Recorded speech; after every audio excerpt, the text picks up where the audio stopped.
Welcome back, Gears fam, to the Gears Esports Summer Major. Our winners bracket final is next, and we have Fury 1 going up live against the Pittsburgh Knights. Joining me on desk for the first time on Championship Sunday, at least. It's none other than one of my favorite analyst duos to be joining me. It's Toby Campbell, one of the best minds we have in Gears Esports, joined by the winningest coach in Gears Esports history of NRG, Optic Gaming, and the like. It's Ashes. Gentlemen, how are we doing? Ash, starting with you. I'm doing great, man. I'm excited for a Championship Sunday. I mean, it's a little bit bittersweet, right? Like, we've had amazing matches all weekend. We're bound for some great matches continuing forward. Fury versus PK. You've got Rise waiting for the loser of that match. But the last major of Gears Esports, man, I was writing a tweet earlier and my eyes were watering. My heart was aching. It's tough to digest that this is it. It is certainly bittersweet, that's for sure. Hopefully this is it for now. We talked about it a little bit earlier, but you know, it's what we do best. We stay alive as a Gears family and obviously move to grassroots, community events, whatever it takes. Something tells me I'll be seeing you at a LAN at some point in the future. Toby, hopefully we'll see you as well, coming all the way from across the pond. But how you doing, man?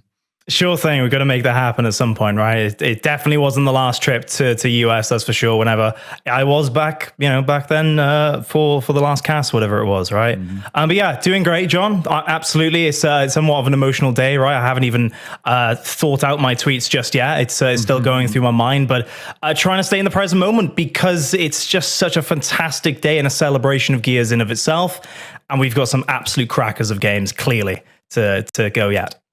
You hit the nail on the head. It's a celebration indeed, and thank goodness we got some great bangers of matchups, as my man Goldie just said in my ear here a bit ago. So I'm excited for this next one. Pittsburgh Knights versus Fury 1. So much to talk about here, so much to break down. Let's break down these rosters first and foremost. In case you're maybe newer to Gears Esports and you're saying Fury 1, who?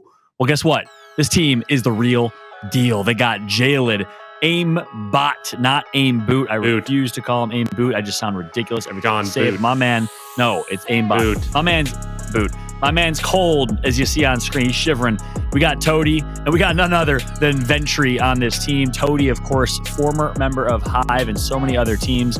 Noble and great rosters, has led teams to victory, and I got a lot of respect for what he's done. I did something similar in my Gears career, so big shout out to Toady and finding some young, talented players to lead to success. On the flip side, you know them, you love them. It's your Pittsburgh Knights. Raver, Dezenide, Identives, and Fiercely, the long-lasting duo of LATAM. It's Dezo and Identives, former RNK way back when, as Resurrection K in Gears 3 turned Splice, turned the Pittsburgh Knights. It's been fun watching this roster. These two just mature and evolve as players overall. And Ash, I know you've been competing against them for a long time. You played against them in that near Cinderella story that you put to an end as the clock struck midnight in Paris way back when.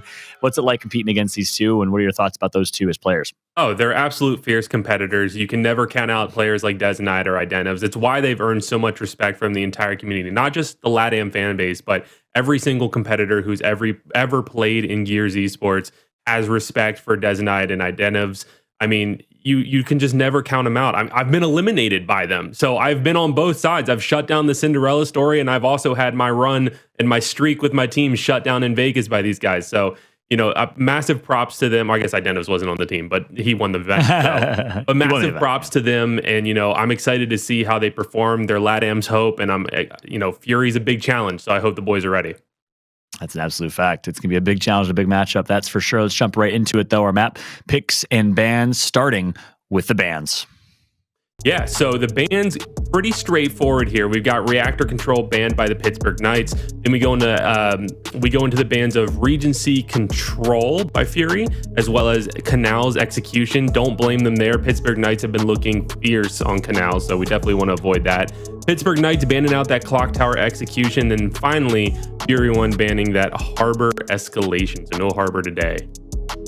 On the flip side, our picks. Toby, I know there's some interesting ones. I know you have a lot of thoughts here. We'd love to hear from you two on our series overview and who has the advantage. Yeah, for sure. I think me and Ashes were talking about this a little bit. Kind of predictable from both teams, right? No surprises based on what we've seen so far from them. Of course, we're starting off with Ritual from PK. They actually beat Rise in this one, actually in Pro League 300 to 220, and they also beat KCP. Their only loss on this map, by the way, in the Pro League was against Rebel in that awesome 300 to 299 match. But hey, Fury One are also very good on that, qualitatively speaking as well. We go to checkout. We saw what they did to Rise yesterday in that final map, 6-2 them. Rise, by the way, checkout, one of their strongest maps in a major. I mean, insane stuff. We go to TG then, and that's a very interesting one as well. We saw what happened with PK against Casa yesterday. They 5-1 them. An on-fire Casa roster, and was really crucial in them actually getting to this point today where they are now. And now also we've got Fury One on escalation as well. They lost 5-0 to Rise on Vazgar yesterday too. So I'm not sure about TG, that's for sure, for Fury One. We go to then to Spire. Fury One actually beat PK on this map in this major already back in pool play, and that resulted in that was actually the final map for that match as well. That was 3-1 the result. Spire was fourth map, so that's an interesting one. Of course, then we have Afira. We have to talk about this as well, and I'm sure Ashes perhaps has some opinions on this as well. It used to be United's best map. We used to be raving about that for the longest time, statistically, the major, etc., and they keep picking it. But PK actually beat them and have been the best team statistically on the map as well for the entire Pro League split. We saw what they did in map number 5 against Casa yesterday as well for the Bread, 6-4. PK as well, what a fantastic map that is for them if we do get to it. Yeah, and I want to touch a little bit here on, we've been raving this whole event how the Pittsburgh Knights are like the kings of checkout, right? Kings of LATAM and kings of checkout. They've been getting a lot of praise from the casters and the analyst desk. And Fury One showed up, like Toby mentioned. I mean, they really shut down Rise on that map. So Fury One also looking really fierce. I think that's going to be one of those crucial decider maps for this series. On top of that, the training grounds pick is really interesting to me from PK because when they played in pool play just 2 days ago, Fury One slapped them around on training grounds. So, training grounds is a map that I'm sure teams have strategies for and can bounce back. That's one of those maps where if you have a bad day, it's not going to go your way. But why would you pick the map you've already been beat up by this team? That doesn't really make sense to me. Hopefully they have some tricks up their sleeves to really counter what Fury One's throwing at them. Yeah, I've seen it. Go ahead, if I can hop in there as well, I have to mention, this is absolutely PK's favorite map as well for escalation. They did go 3-2 in Pro League as well. I think that's kind of just to respond to you, Ashes, is kind of just sticking to their favorites, right? Sticking to their strong maps in their mind. They've just got the fresh win, 5-1 against Casa as well. But then, of course, you go back to the Pro League match between Fury One and PK. They 5-1'd Fury One on that map as well. So maybe they're thinking back of their past match back to the Pro League as well. And just finally, John, as well, to mention checkout once more. I totally agree with Ashes. It's such a huge map for Fury One. Don't forget, they also beat Northern Forces, who are awesome on checkout this major as well. And we have mentioned this. PK are perhaps one of the best teams ever on checkout execution. It's really helped them in majors. But they've looked fairly weak in it recently, and they have started to avoid picking that map oftentimes in majors, and I think Fury One have a really good advantage there, honestly. I think Ritual perhaps is the biggest toss-up for me, and of course it has to be map number 1, so it could shape the entire series as well. Wow, absolutely crazy. So it sounds like a little slight advantage in favor of Fury One based on map picks is what I'm hearing, but we'll get that official confirmation from y'all because we'll be jumping into predictions here in just a moment. But that seems to be a trend with Pittsburgh Knights. They're kind of forcing what used to work, living in the past a little bit, as opposed to, waking up to reality of, hey, we're not playing so good on training grounds. Fury One's really good on checkout. Let's not flex our muscles too strong, which is something that Gears teams always do, is just flex and hope that it's going to work out well for them, as opposed to kind of logically making decisions, which is very, very interesting. But hey, I'd love to start to talk a little bit about our keys to victory in this one. What does each team need to do to find some success? Starting with Fury One. Toby? Yeah, love this from Fran. Turn the Knights out. Brilliant. Absolutely brilliant. PK is more dangerous than extended series. I totally agree with that. And we just mentioned Afira, right? Fantastic map 5 for them. Fury One really has to close out the series before that, in my opinion. Stay loose. Just another match mentality. And again, it's kind of knocking on the fact that these Fury One players just aren't intimidated at all. Psychologically, they seem to be on point. There's been no choking, for a strong word, of course, to include there, but nothing like that. I think they've been totally mentally consistent, but they have to stay that way. And Fran certainly has done a really good job pointing that one out. Yeah, on the flip side, the Pittsburgh Knights, they have a few keys to success. Fran had some thoughts. Ashes, walk us through it. Yes. These puns, man, they give me every time. So night and day, they have to make adjustments from their first matchup. Like Toby and I were hitting on, they got beat up in that first matchup. It was 3-1. The only map that was somewhat close was that first district because PK won it. After that, it was all Fury 1. So they need to make those adjustments from day one, shake it off. Friday pool play doesn't matter. Today is when it matters, right? Winners bracket finals, securing that top 2 placement in this event, securing that grand finals boost of a map. You need that. Additionally, the fear factor. Fearsley, we all know him to be this star player from LATAM. He's a top slayer for this team. I believe he's leading the team in KDA. So let him be the playmaker. Let him be that person that you can rely on to go in there and get the kills, support the guy, have his cross, let him do his thing, and you might find some success. That's an absolute fact. He's been making plays all weekend long. It's been so much fun to watch. Raver, of course, yesterday in that round 11 on Afira was the one that broke ice with playmaking ability. So play with confidence I'd throw in there as well. You know, Dezenide and Identives really need to perform alongside them. I think Dezo played really well yesterday. Identives playing more of a support role for this team, being very mature in his approach. So I'm really excited for this one. I think it's going to be a great one. And I'm really excited for your predictions because I think this one could go either way. Gentlemen, would love to hear your thoughts. Who do you think is going to take it? Toby, starting with you. This one was a really tough one, actually, and it's really hard to really go either way because there's such strengths on either side. You're right, the map pool is kind of balanced, and it was kind of predictable as well. Me and Ash said when we saw this from both teams. And honestly, John, to correct me from earlier, I genuinely think the map pool kind of leans to PK, actually. Ritual statistically leans that way. TG leans that way. Honestly, Escalation really going for them.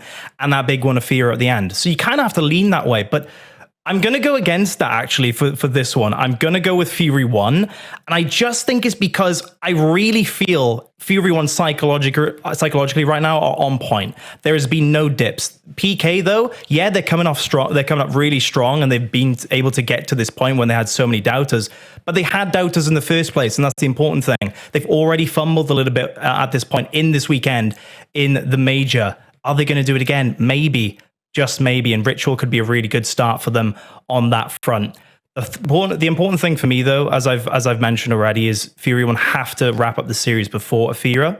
But if they don't, there is an asterisk there. We saw what Fury 1 did yesterday against Rise for the bread at 2-2 on checkout. Oh, baby. If they can really pull it together and clutch up, then they can certainly win that. And I think checkout Spire should go the way of Fury 1 on paper. Then that Ritual is up in the air for me, actually. Quantitatively, you go through stats, has to be PK on that one.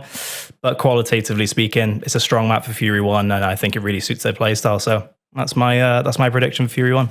There you have it. Ash, how about you? Yeah, I agree with everything Toby said. I think this one's really tough to call. In my opinion, whoever takes map 2 is going to win the series.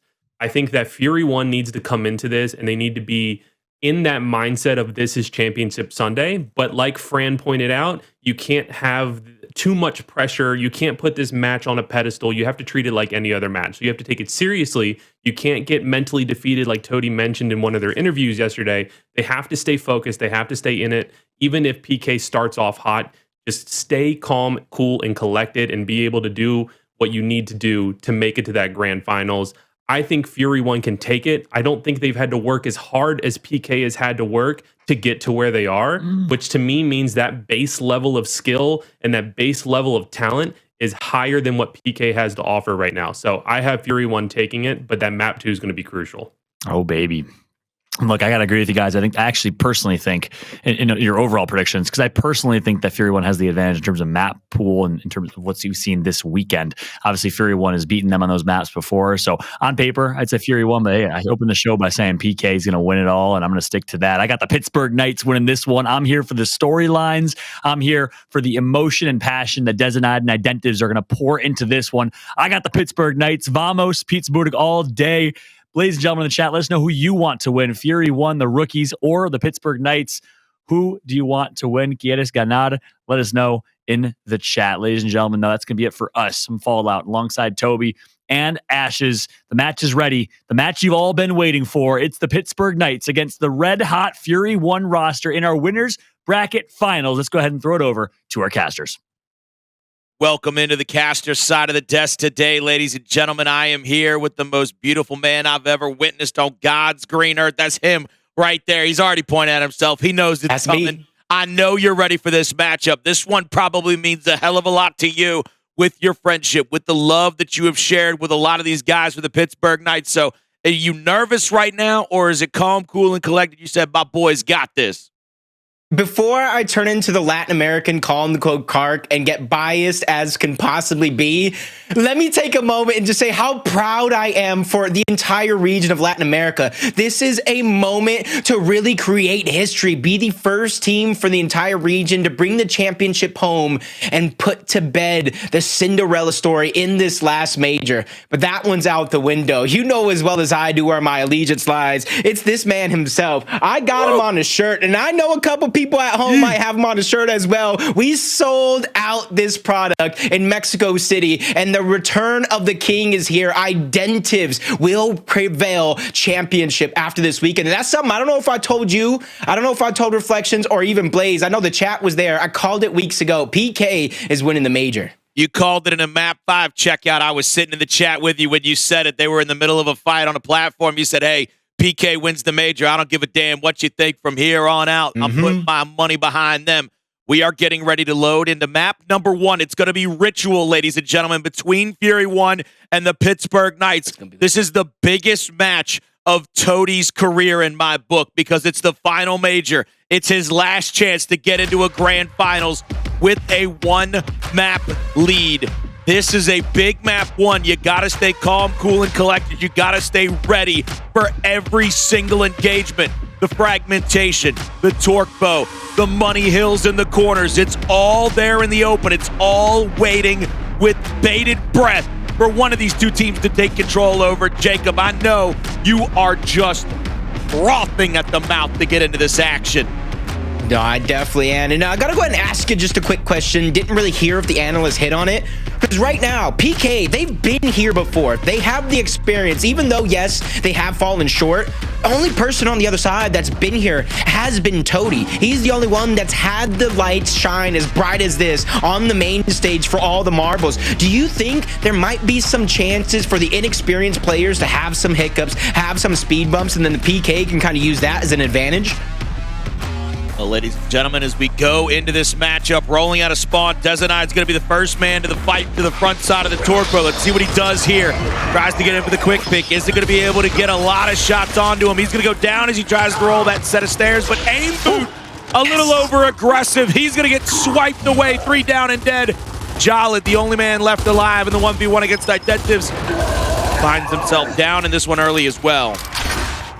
Great save there for not only to get the elimination, Colin, but to keep Desanide alive. It's very, very important that they start to get him heated up with these power weapons first. Because you know how Fiercely, you know how Raver are going to get. You know Identives is kind of turning into that role player. You have to get him to fire off. Jalid goes down. Fiercely's going to get taken down. Desanide unable to get heated up with that torque bow. But 22 seconds off the rip, that's at least something you can hang your hat on for PK. Got to try to continue that same mentality, though. You can't give up too much over to Fury 1. They come in, they get a great retake. Pittsburgh Knights, they rotate to the bottom side of the map now, and they're going to try to get into their possible position for their own retake. They're actually going to go through P1 for this one. Enemy spotted. Lancer damage out from aim boot. Not going to be able to get a ton of damage out, but he's going to get tagged up a little bit. Rotate back into that next hill. Wait for the respawn to come in, but it looks as of right now we will see 30 to 28 on the screen with Fury 1 already set up for the next hill, so they're going to be able to take the lead pretty quickly. Oh, that was great plays by Toadie and great help by Ventry to save that 2v1 situation as the hill is starting to rotate over. Great shots by Jalid. Missed input by Identities. He's definitely going to regret that one from one hill to the next. They're going to keep the points flowing in their favor, but Ventry gets caught out of position. He gets down. Identity's going to get back up, and that's a big elimination by Desanide because now 2 players are dead. See what happens, though, because the revives coming in a little bit late, that gives them a chance to kind of set up defensively. 2 players to the bottom side of the map. Now a third one joins them. This is going to be a fight over the torque bow. I was getting a chance to talk to Franchise over the weekend, and he was telling me about how a lot of teams in control, once they lose that retake, they're a little too quick to the punch and try to get back into the fight, not take their advantage, not try to go for the power weapons to secure them. And it looks like Fury 1, they're willing to take a little bit of a point deficit here in the attempt to get the power weapon, get that torque in their favor, so that Jalid might be able to get an easy pick. Here comes the Rev. He's going to try to put one right on the Raver. He'll miss that first one. Identity's coming in for the 6 o'clock. Misses him as well, but the splash damage is in. He's going to be full red. Secondary shot connects, but Identives goes down from a long-range L trigger. Those will be the fragmentation grenades picked up. Jolid pulls the pin and damn near takes Dezenad with him. Literally just an inch too soon as Dezenad taking all that splash damage, not going down. Aim boot pushing up though, taking out Identives, trying to at least fight back, getting the numbers in their favor before they start to rotate on over. But that might be a decision they regret, as Raver not only shut down one, but he's shut down two, with Fiercely getting a third. And that fourth player in Toadie's already spotted out. They're chasing him down, making sure that no players can escape towards the backline and become annoying later in the game. Toadie's going to go down here, backside of the pillar, looking for the damage at the 45-degree angle. A smoke's going to go long and behind Fiercely. Fiercely, front line of defense. If they go over the top, they're going to be able to get shot straight down onto him, and they will not for right now. The beautiful little Lancer back against Toadie. Toadie's going to have to rotate to the front side of the hill. They're going to send two people to the backside, straight down the alleyway. Shotguns abound for the Knights, and that's going to be Toadie opening up the salvo for Fury 1. Fiercely rotates over for the meat shield. They pick him off. 3 players still alive over here for Fury 1. Flying to the backside. Trades galore. Dezenad 1v1. Absolutely massive. He gets help from Raver from the Torque Bow respawn. Holds his shot perfectly for the big spread. The down and the hill saving kill. This is a big hill. This is a money hill for the Pittsburgh Knights. Getting up to the 105 to 45 marker. Unbelievably good job so far.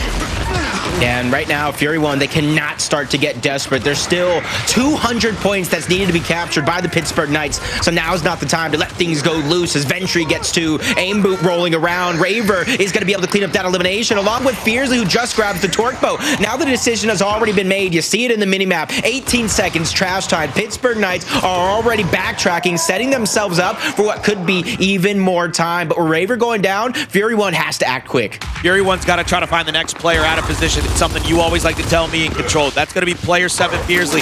Kind of stuck in a 1v1. If they can get shots onto him, they might be able to save themselves. But Identives has done a fantastic job shutting down a player as well as Dezo. And then the Torque Bow from Fiercely now getting the fragmentation in his favor. Everybody kind of solidified a 1v1 right there, Jacob, and that makes your team extraordinarily hard to beat. Wish somebody would grab that flash, but you know how I feel. I'm a little nitpicky. Sometimes that flash, trying to grab it, would put you out of position. It's just the extra utility. First frag going out. Jolid backtracking enough just to dodge it. That's going to first be a dud. Now they have 2 players on each separate side of that cover. Frag grenade once more. Jolid this time, he does not survive. Fiercely gets that go-ahead elimination. It's going to be Fiercely backing up to the middle pillar. The verticality of the map taken over by Ventry, trying to get the shots straight up to the 90-degree of one of those players. Now Ventry's going to be challenged just a little bit. Fiercely to the backside, trying to challenge over the top toward Toadie. Toadie's pretty red.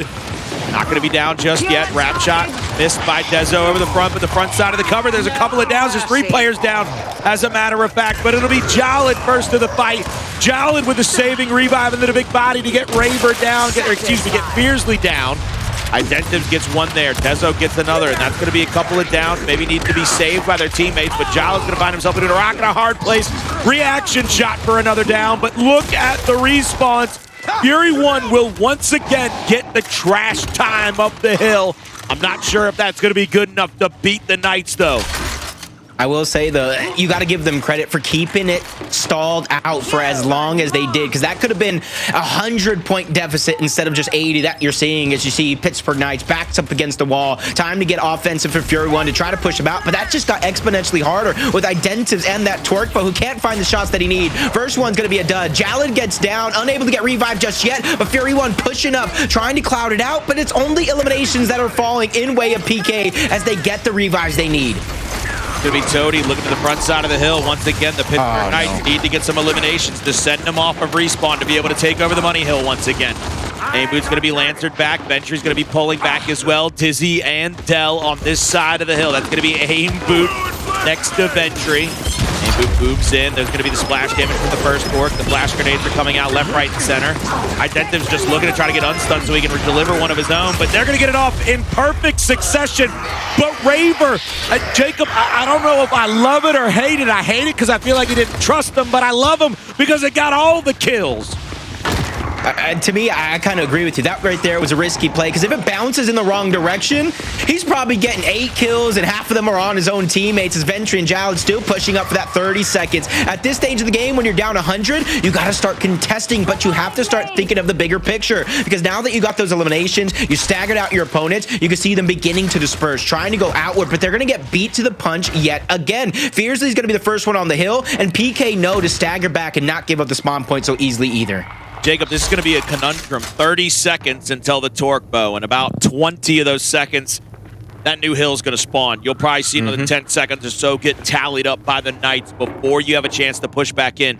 Do you go for an engagement here? Do you try to get at least one set of slays that maybe sends one player back for the chance to get the torque bow? And they do engage already. They've engaged Aim Boot. He's going to get 2v1. Now I think Ventry's going to get 2v1. They're going to have to send a third player. No, they can't because Tony gets killed. The Pittsburgh Knights, in scintillating fashion, have done everything right in map 1. They look championship ready, and it looks like Fury One has not listened to franchise. They have not stayed loose. They're playing a little timid, playing a little bit like this is their first time at the dance. But boys, you better put your shoes on because the DJ ain't stopping for nobody.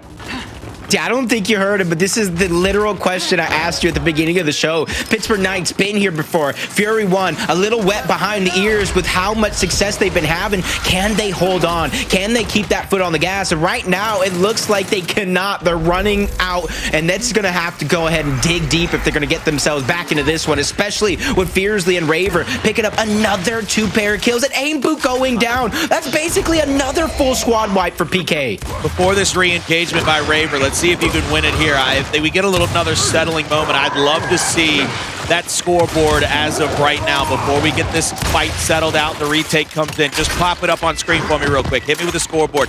Take a look at the stats real quick. 3, 12, and 6 for Jalad, a guy that's been playing out of his mind all split long, is really struggling, but Raver 16, 6, and 7 with 12k damage. The Pittsburgh Knights are playing team control. Fury One, they're playing out of control.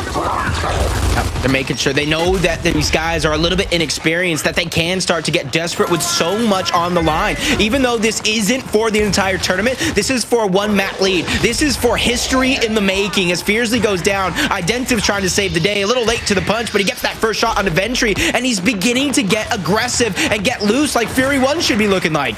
Gonna be Ventry trying to run away from Identives and Raver. He's gonna get 2v1 inside of P1. We are at the reset of the hills. Aim Boot trying to stay hidden in that corner. Is going to try to go for one. Gets big body shot. He doesn't get the down. Gets double shot down. You got to secure that kill, my man. Those are nerves. Those are shaky knees over a 3-putt, baby. You got to get that thing rolling right now. It's 263 to 118. It might be a little too late in map number 1. You might be behind the 8-ball right now. And this hill is actually winnable. They need to start contesting it for a few seconds. Toadi's going to be the first one in, trying to do just that. Shots over the top. PK's backing up. They're funneling them in, and Fury One is taking the bait. Aim Boot goes down. The revive's not going to pop off. Jalad already gone. Toady doing what he can, but he drops as well. That's the third, and now Ventry will be the 4th. That's back-to-back squad wipes from one hill to the next. There is officially not enough time to win it, but there's enough time to get it to 298, 299 if they were to sit there. So you see what the Knights are doing, continuing to try to play perfect Gears 5 control. They've rotated early. They have a torque bow. Jalad will get a kill on a Dezo.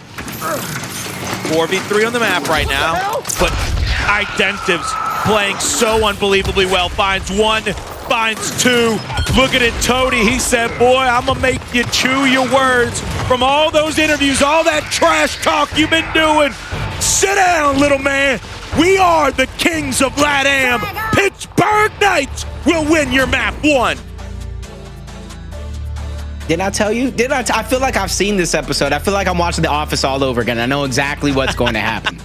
Fury One's going to put up a little bit of a fight, but the boys on PK, the Familia, is definitely going to put it down. They're going to put it down hard. And look at PK, 21 eliminations for Raver, but look at the damage. The damage is all very, very similar because they're playing that role game. They're playing the championship caliber play that they need to be playing all season long. But you heard their coach kind of break it down. Danny, a very, very different player than Monkeys. It takes time to acclimate to the changes. Yeah, without a doubt. It's going to take some time. There's going to take some lumps early, but you know the familiarity of these guys, Dezo and Identives. Those bumps will come early. They'll get out of the way, and they still had an incredible pro league. They still came into this tournament one of the heavy favorites. Really, their only loss to this point is the Fury One back in pools, but I know that doesn't matter to them. They said, look, you can win pool play all day. I don't give a damn. You still got to see me in championship bracket play. And that's where they have found themselves in the winners finals for a chance at that one map lead in the grand finals. Pittsburgh Knights versus Fury One, and Pittsburgh Knights, they strike early. If I remember correctly, Jacob, I was trying to do the quick math in my head. I believe it's about 50 to 51 assists for the Pittsburgh Knights. And when Fury One has struggled at this split, it has been against teams that are willing to assist one another, shoot for one another, keep Fury One out of those CQC battles, those Wolfpack battles that they're so very good at. Yeah, but this is what I need to see out of PK, though, because I think it's kind of map dependent as well. As we go through the maps, go through the map cycle, this setup's all fine and dandy, but when we go to a map that causes a little bit more aggression, that has wide open lanes, you're going to see them try to push through. They're going to wolf pack together, and PK just needs to continue to keep their eyes on the prize. But you're a big fan of Toady. You've talked to him a ton. After a map like that, what are some of the things you think Toady are saying to his young guns? Because I really think it relies on Toady and what he's talking about right now. I don't know what he can say. I mean, this is one of those situations where Checkout is a tough map to beat the Knights on already. The Knights know the position they find themselves in, and that is the thing that everybody has to keep in mind is Fury One, they've been playing with house money. It's one thing when you understand the position you're in and nobody has that much faith in you. I said it in pre-broadcast to the analyst desk. I said Fury One's played better than everybody else for the past couple of weeks. They've been putting people to the bricks. They probably can win this whole damn thing, but I want to see the Knights win. It looks like right now the Knights want it, and they need it more than Fury One. Toady is going to have to settle the troops down very quickly. He might even have to take his dog for a walk and take a little technical timeout to be able to let these guys take a deep breath. You're in a big spot. You're playing against legends from your own region. This is the same kind of scenario that we used to see when teams would go up against Franchise, when teams would go up against Explosive and Mental. You're going up against a legend. It's no longer just an average match. It is the guys who didn't just clear the land. They paved the goddamn road for you to be on this path. So you got a little bit more respect for them. But now you got to overtake those guys. This is just a tough spot. Rock at a hard place. And then they have to realize on the side of Fury One, they beat Rise. They beat PK. They're in the winners finals with a chance to advance with a 1-0 map lead. They've already proved that it is not impossible. Anything for these guys is definitely within their grasp. They just got to reach out and kind of grab it. And I agree with that. This is going to be a great story for Fury One if they can turn on the lights. But check out a more of aggressive map. Would you say that kind of suits the PK aggression that we're seeing statistically? Or do you think that's a chance for Fury One, Wolfpack together, and start to get on that aggressive roll? They've got to start early. It's got to be like a 3-0, 3-1 type situation. They cannot let the Knights get a couple of rounds in a row. That is where they become the most dangerous. When the Knights start to feel themselves, they start to really feel that momentum on a map like Checkout. They are extraordinarily dangerous. I think you got to start with the tip of the spear. Shut Raver down at the platform. If he gets up there and he's just tap dancing around your opponent or your teammates, you got to get a Lancer onto him. You got to get a Flash onto him to give somebody a chance to get the Nasher onto him. If you do not do that, Raver's coming away with a kill or 2 kill per round. You're fighting from behind. You're trying to catch your breath. You feel like you've run a marathon and a half. The reason why I kind of asked you that, though, is because I think our analysts put a lot of emphasis on Checkout. I know Ashes did for sure. And with PK already being up 1-0, I got to add a little bit more emphasis to that as well. Especially with Fury One being such a young team, not really having been in this position other than Toady. But he needs to figure out a way to kind of dig deep and let that spill over to the rest of his roster as we head into round number 1. We got an all-out war. 4 players there. You're talking about Raver as the tap dance towards Platside has begun. See what happens is Aim Boot's going to get Dezo. Raver's going to go down. Ventry's going to go down. Trade's trying to come through. Fiercely's going to get one up to the top side of the platform. They don't find another one. Raver rolls back, but they do find Fiercely down and dead. Looking for a second. It's 3v2 on the map right now. Raver can't engage that platform because of the Incendiary, and it leaves Identives in a bad spot. Little wrap shot, and he'll get at least one kill. 2v1 situation. Identives, he goes down, and Gary 1 wins round 1. Already you can see a strategy, making sure, you talked about it, dealing with Raver first. They had a couple of good flashes to make sure he got stunned. He didn't feel safe. He backed out, and that's what allowed Aim Boot to be able to push through and get that first blood. So already you're seeing they're not afraid to go toe-to-toe with PK. Toady off a respawn now. Everybody coming out of that initial spawn point. Once again, let's see if they can do another scintillating job in the platform fight. Smoke out early. Lancer fire in from Toady, trying to get that initial damage. I don't believe he got any real connections. This is going to be Raver picking up the Incendiaries. The down on Aim Boot comes through. Dezo gets the single shot down on top of him. Toady will take the position to the front side of the platform. Fiercely is going to be tagged up and is going to roll away now, but one more Incendiary to work with. Double shot down on a Toady. It's 4v2 on the map. 4v1. Cooks him up right there like beautiful barbecue. How did they get the incense out so fast? I feel like I blinked and missed it. How did he get the incense out, or how did they get the out? How did they get in? Because I feel like they had the target selection was there. The guy was sitting back with the Lancer. What do you think was the defining moment? They didn't get any damage, so they didn't see anybody go up there. So what ends up happening is they don't take the same shots that they were ever able to get. They were never able to get the same damage and be able to challenge up onto that platform is what I'm getting at. That's why Raver was able to take the backside of the plat, get those Incendiaries and get out. This time, he's going to get Lancer down. They wait a little bit longer for the smoke to dissipate. 4v3 on the map right now. Maybe 3v4 if they could get 3v3 if they can get one of these kills. They get two of them instead. 3v2 on the map right now. Aim Boot's going to make it a 2v1 because he's going to get Dezo down and he's going to turn it into a 1v1 against the statistical anomaly. The best player in Gears Pro League statistically versus Aim Boot. Frags versus nades. Frags versus nades. And Aim Boot's not backing down. You can try to throw a frag at an exit, force Fiercely to roll up, try to get some shots, but that'll be risky because he opens himself up to that sniper headshot. First one's going to go out. It's going to be a dud, but at least he gets that position I was talking about. Oh my God. Fiercely with the sniper. Second one going out. Body shot's going to be hit. Fiercely with the back aid and end that round and give PK the 2-1 advantage. Pittsburgh Knights have done a fantastic job to answer back here with the extra damage early. They are just trying to keep pace with Fury 1 on checkout. Body shot, back A gets the easy chunk out. I'll be curious to see what they do yet again. This is where Fury 1 has to be able to find that answer. They have to be able to keep things going. Round in and round out. They cannot let the Knights get too big of a lead. Going towards the pat side again. Raver once again is going to be the first one going down, but Toady, he sacrificed. Dezo gets two. Aim Boot and Ventry are going to pay for that, and so is Jalad. Raver right now looking like the sacrificial lamb for PK as he goes down, and they use that as a green light to go. 7-1 Fiercely. Take a look at Ventry's stats. Oh, no. I don't want to look at that. Okay. All right, then don't look. Don't look anymore. My eyes are closed. My eyes are closed.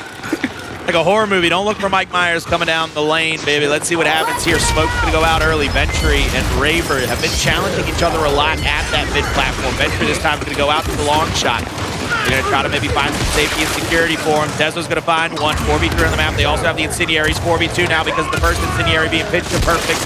Fiercely's going to get shot out, but another down comes through. Aim Boot's going to be the last alive, and Identives spits the big body shot. 4 rounds in a row. Jacob MVPR. This is where I said the Knights get dangerous. Yeah, they're definitely getting dangerous. They're heating up. like a well-oiled machine right now, Colin. They're looking like they're in championship caliber form. And that's really surprising from the errors, the kind of lackluster play we've seen throughout the past 2 days, wondering where the Pittsburgh Knights of old have been hiding. Maybe they've just been waiting. Even Identives had me questioning him there for a few moments, but never questioned the king, because on Championship Sunday, he's rising tall, but Aimboot trying to shut one down, gets that first blood onto Dezo, but oh my god, Fiercely and Raver returning fire. They get 2 of their own. Jalen trying to hop into plat, doing what he can, but the Knights, again, the teamwork, the Wolfpack, shut it down. 5 straight. One more round and the Knights are up 2-0. They're looking at a 3-map possibility to try to put Fury 1 into losers against Rise, who have already beaten up the Pioneers and look to be ready and poised. 4 first bloods there, the 2 first bloods, and it's down 5-1. Those are big numbers. Those are things that I usually take statistically down on my notepad. If you get the first blood, I look for you to convert the round, but right now they just have not been able to get anything to go. Venture's going to be full red, tries the pot shot over the top. He's going to go down. Raver's going to get the first one on an aim boot. Now Jalen trying to be a 4v1 hero. He's going to get meleeed. Meleeed again. Pittsburgh Knights will shut Fury 1 down after a single round. They will go into the beatdown, and they are gonna let them hear it. You ain't just our little brother in the region. You might as well be our damn son at this point. Talk about night and day. Fran hit the nail on the head with that one. 2 quick maps. They're taking Fury 1 on a picnic and folding them sweet nicely with no dessert, Colin. 6-1. Wonder what's going to happen. Will Fury 1 show some life like they did yesterday and force a comeback? Map number 5. Find out after this quick break, because, Colin, we're going to need it.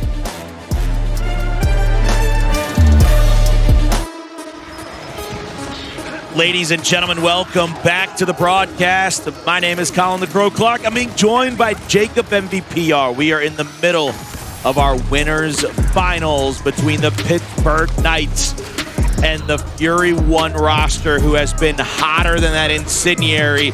But the Knights have looked to put them on ice as they dominate them in map 1 and then win 6 straight to close out map 2. That is an incredible feat against the team who has played so well like Fury 1. What do you think, Jacob? What are your thoughts going into map 3?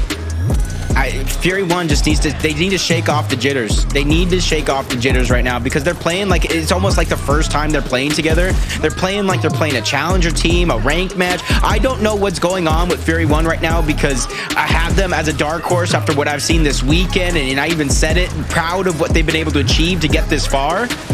But they're just shaky right now. They're just too new. They're too wet behind the ears, and they need to go ahead and go out there and play like veterans. Well, they're going to have to play much better in the next map to even get it to a map 4, because I just don't know what you can do at this point if you're Fury 1. I mean, you go to training grounds. You played so well on this map yesterday that you found yourself in an incredible situation. My bad, we're back. My man said, Viva Identives, huh? Is correct me if I'm wrong. That's how you say it, isn't it? Yeah, Viva Identives. I didn't know if there was a particle in between those. Okay, I don't speak that language, baby. You know, I barely speak English. You know how bad I am at that. I mean, I'm just as bad as English as you are, Colin, so I can't even say anything to you on that. But this is looking like destiny, though, Colin. All jokes aside, this is looking like destiny unfolding right before our very eyes, because it is going to look like, with all jokes aside, that they are going to be able to reach the grand final. These are the stats I was talking about. Yes, I don't know where he's hiding these tricks up his sleeve. The whole crew at UMG. You see the training grounds record: 6-3, 4-1. 2.32, so very similar KDAs. Do you think PK's reps is going to prevail them, or do you think Fury 1's lack of losses? My man goalie, oh my god. Voice of God, oh my god. I like the reps, man. I always like having practice bravado. It looks like the Pittsburgh Knights going to send 2 players through the middle of the map. One of them is going to get angled out for just a moment. They try to cap up early at the B hill. They're going to challenge across to the heaven. Raver's going to rotate out of there quick, fast, and in a hurry. Nobody's down and dead just yet. Nobody with an opening even to really get shots on. Raver's going to go down. That's going to be the down and dead that I believe they need to try to pressure back against the B hill. Oh, Okay. Jolid with a big double kill in the rotation to the A-Hill. We are looking at a triple cap domination as Identives gets double answered. First round trickery. Little magician action by the Pittsburgh Knights. Well, guess what? My boys knew the secret from Fury 1. They called it out early. They got the kills. They got the hills.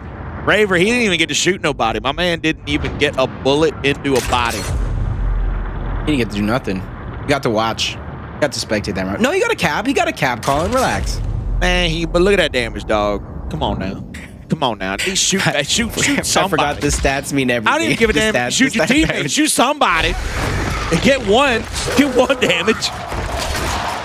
Okay, I can agree with that, actually. I can agree with that. I might not get any kills myself, but I'll get 10K. I was going to say, I guarantee you, if you were in that spot, you would shoot at somebody on your own team to get a damage mark. You're like, I'm not going out like that. Shot up top, bro. I'm getting some damage, especially after that first round. Just like you see them getting aggressive. Yet again, Fury 1 is finding their recipe for success, and it's coming out of these chaotic team fights because even Desanide's forced a team kill out. Fiercely goes down, and now the full control over that overlook goes to Fury 1.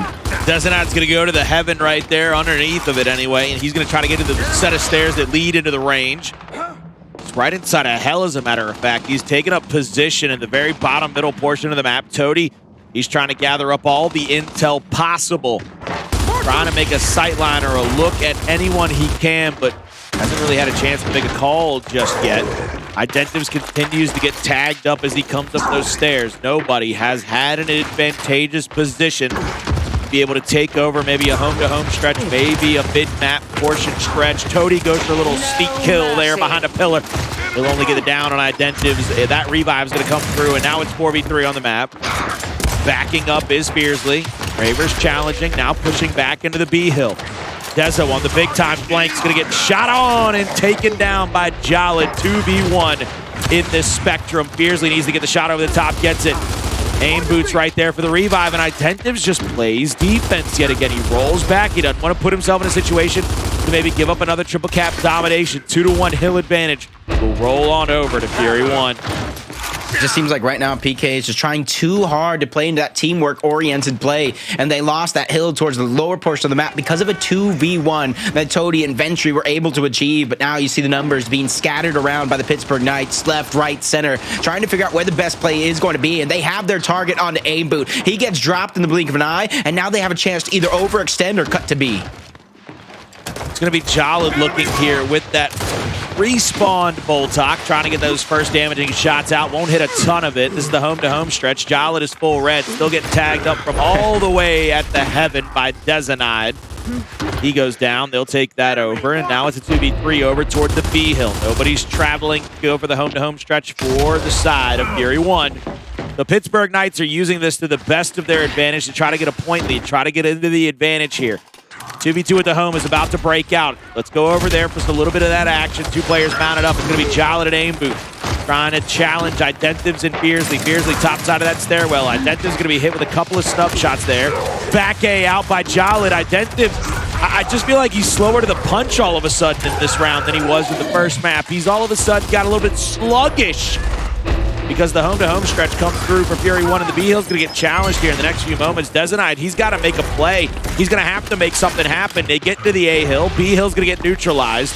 Nobody's in the area to challenge up to C, so Fury 1 will go up 2-0 in this map 3, and they need it bad because they got to win 3 straight rounds in a row. Yeah, this is going to get tough right now because while you were calling a lot of the action, obviously I was looking at the POV, but my eyes were more focused on that mini-map. And while they had control for PK, it was looking good. They were accumulating the points, but as soon as the push came through from Fury 1, they were all looking at different things. You had the 2v2 go down, Desanide looking top, another player's in the middle. Nobody was really helping each other like they did in those first 2 maps. Heck, it was happening in these past 2 rounds that Fury 1 was able to win. That's starting to get me a little worried of what's going on with PK. Long shot placed down inside of hell. Changing up the strategy a little bit. This is going to be Fury 1 with a Retro Lancer. to be able to use in any secondary or tertiary fight, but it looks like Jalid's going to go for it right off of rip. Pittsburgh Knights, they're going to challenge out toward the held position early. They're going to get the down on aim boot, triple Lancer onto him. 4v3 official on the map. Jalid challenging toward Raver. Meanwhile, Fiercely gets inside of the B hill. Toady tries to get that first shot. Dezo might get challenged here. Little back A out by Toady, gets him full red. I think they get Toady all the way down to the 20 percentile, something along those lines. They have the B and the home hill. Dezenide will go top now with a long shot. Ooh, nice shot. Goes down nice shot at back side of the road, and that man is going to have to get the hell out of there. He's got this skedaddle, my brother. Oh my God. Favors at least getting one. Aim boot, trying to go ahead and finish the shot. Oh my God. Dezenide will not be denied. Taking him down with the elevation not on his side, and now he's going ahead and leading the troops. Ventry's here. Dezo spotting him out fiercely. Just has to go wide as the shots begin to ring out. Full red. He's going to go down. Triple cap domination opportunity. But Toady, Jalid, they're up top. They're getting stuck in the middle. They have to go, but Aim boot is the one calling it out. I got the hill. I got the time. But Jalid and Toady still get taken down regardless. I hate to say it, but I almost like it if the Pittsburgh Knights kind of play back. They don't need the triple cap domination. They don't need to pressure this. They're going to lose both of these players, and they're going to lose their advantageous position, I think. Ventry's going to get shot from behind. Thankfully for Identives, he doesn't have to engage in a true 1v1. They do initiate the triple cap domination. I'm happy for him, but Jacob, that could have gotten bad real quick. Yeah, they started to kind of separate like they were doing in the first 2 rounds. Luckily they had such a big lead and momentum on their side. They were able to close it out before things got messy. But I do like that sniper in the middle that we saw towards the last round, because it takes the fight away from the U and the overlook, where the Pittsburgh Knights are kind of losing that decision fight. Not necessarily the fight itself, even though that is being lost as well, but the decisions of where to go. That's where you put a focal point in the center that you can fight for. This is going to be Jalid rolling out of spawn right now, trying to push in to that C hill for the pickup of the incendiary grenade. Raver will have a retro to use, as they are one placement ahead in the weapon department. This is going to be Lancer fire out. Aim boot's going to be waiting in that back cubby corner. Easy shot on Identity. Tries to double bounce into that sector.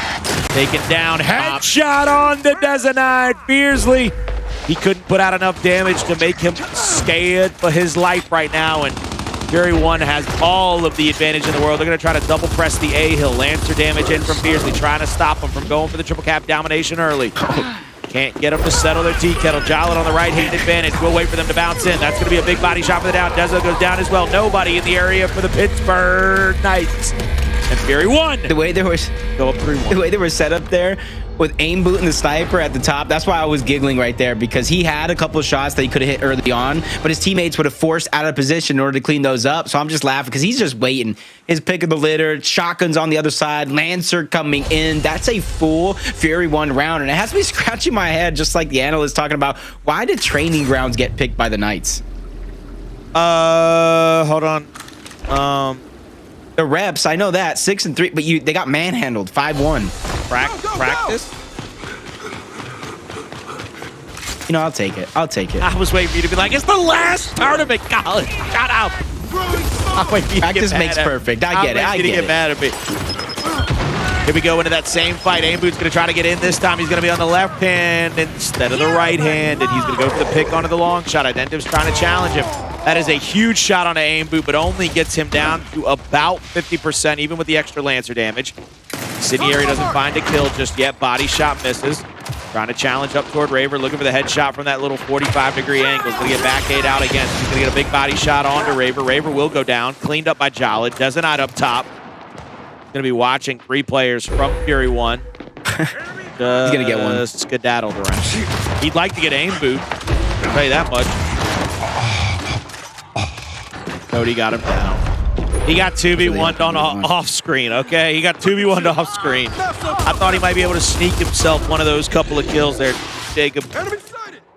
Nah, I thought he was at least going to be able to get one, but Fiercely pushing across the map, taking over the home hill, forcing Jallad. Jallad lands a monster of a shot, but Fiercely still has the high ground, slowly but surely backing down.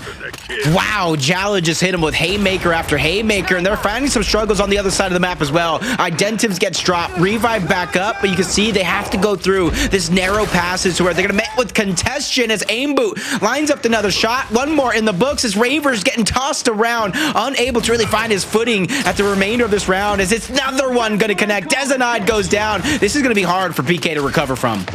Yeah, pressuring out toward the middle of the map. Raver's going to get shot for the first time back on to Tody. Tody continues to go wide. He's going to get a shot onto him and take him down. 135, 140 and counting, pressuring onto the Pittsburgh Knights. Pittsburgh Knights look like they're going to go down 4-1 here in just a moment. If they can't win a whole gang of fights here quickly, and it looks like they're going to have Beersley get one, but he goes to go down after the corner shot comes through. And this is a Fury 1 round if I've ever seen one, maybe going up 4-1. Now they have to quickly take their numbers right now. Identives is pushing up. Tody's by himself. It's only a few seconds, though, because you see Jallad rotating on over, and I do believe he was able to pick up those Insins along with that Boltok, so he's definitely going to pack a punch. Raver just got spotted out at the tail end, but Flash Grenade is there. It's going to get dodged. He connects with that one onto Raver. Identives gets shut down. Boltok spotting out that third player. They know Fiercely is in the middle as well. You said it moments ago, and now I'm convinced Fury 1 is going to be able to lock down this round and go up 4-1 in the map. That's going to be Beersley. I mean, just stat padding at this point. That's not going to mount to a hill of beans. Just makes it look better on that final screen. But it is one round away for Fury 1 to get their first round on the board. I'm curious at this point, what do the Knights do? I mean, if they end up, let's play a little soothsayer right here, Jacob. If they don't come back and win this, and then they got to play Fury 1 again, does Training Grounds make it through, or do they try their chances on a Harbor? No, it's not. If they play Fury 1, this is not making it through. And if it is, I'm going down there and having a conversation with the boys before it starts. I got Let me tell you that. Conversational work as well. I mean, you know what I'm saying? I have a way with words sometimes. It's not like I'm a caster or anything, but the M-bar going down, I like that change up from PK. It wasn't happening on that underlook, but now they're trying to force that fight towards the top, but Sniper's going to get grabbed by Aimboot. He's even going to be able to get out alive with M-bar, not even being touched. Oh, don't do it. Don't do it. He did it. He did it. Ladies and gentlemen, it's officially been called by Jacob. He did do it. Aimboot with a long shot, trying to challenge out toward Dezo. A flash comes out to try to continue to protect him behind the U.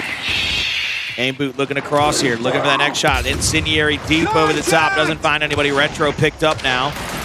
Cody was holding the other side of the U. E-Hill not under contestation just yet, but with Raver going down. Headshot City, baby. All he needed, and now Tody finds Desanide, and this will be a quick collapse on the last two players of the Pittsburgh Knights.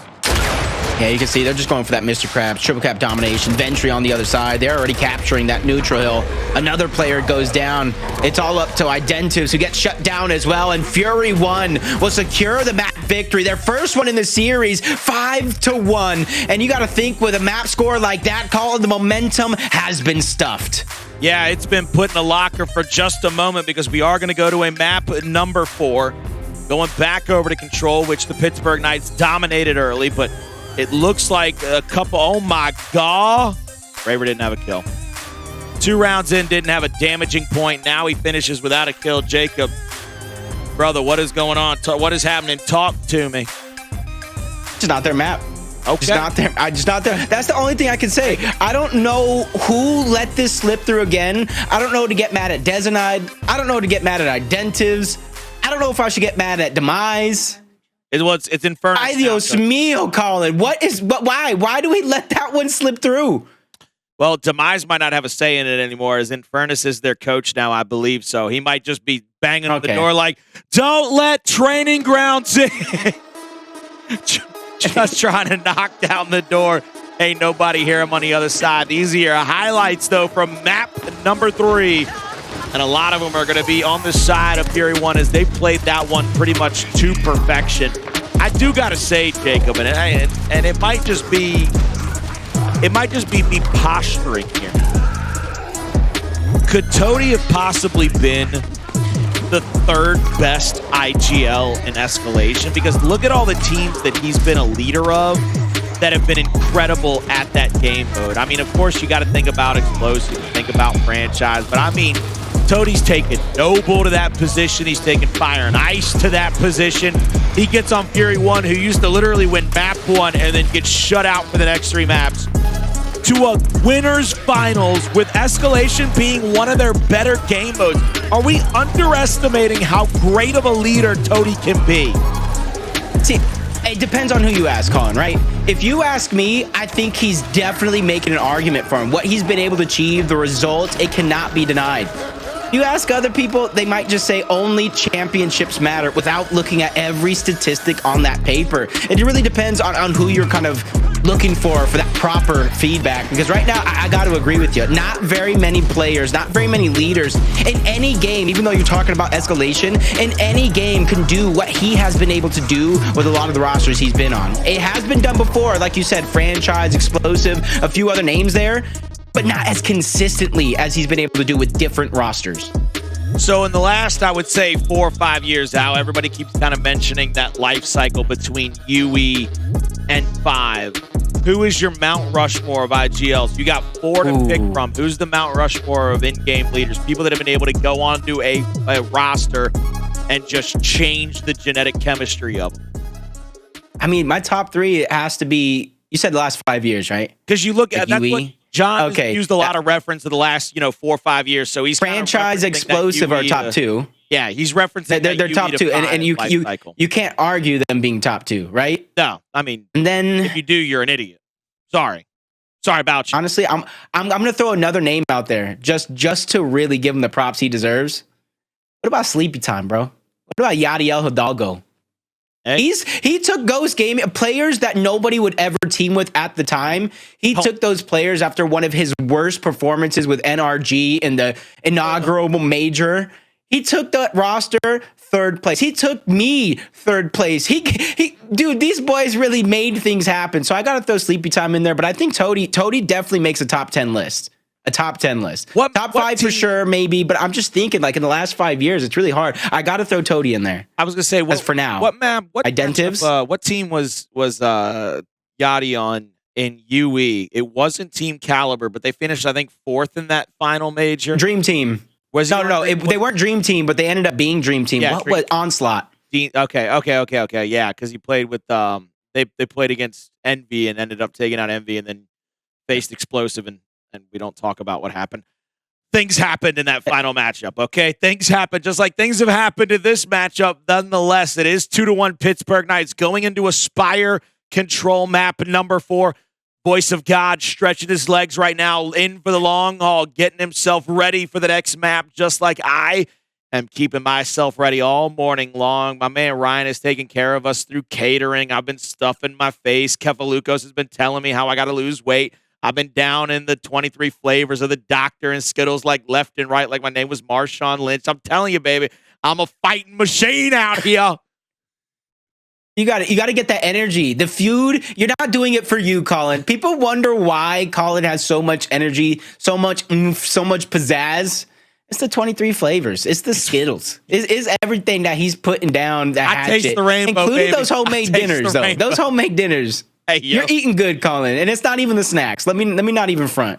Andrea's lunches give you enough energy to make it to dinner, and then those dinners just put you into a food coma. They get you recharged for the next day. It's like eating a Luther burger every night. You just itis out the window. I fall asleep standing up right here. I swear to God. Let's get back to the game, though, real quick. Yes, Colin. sir. As Map number 4 is coming up. Spire.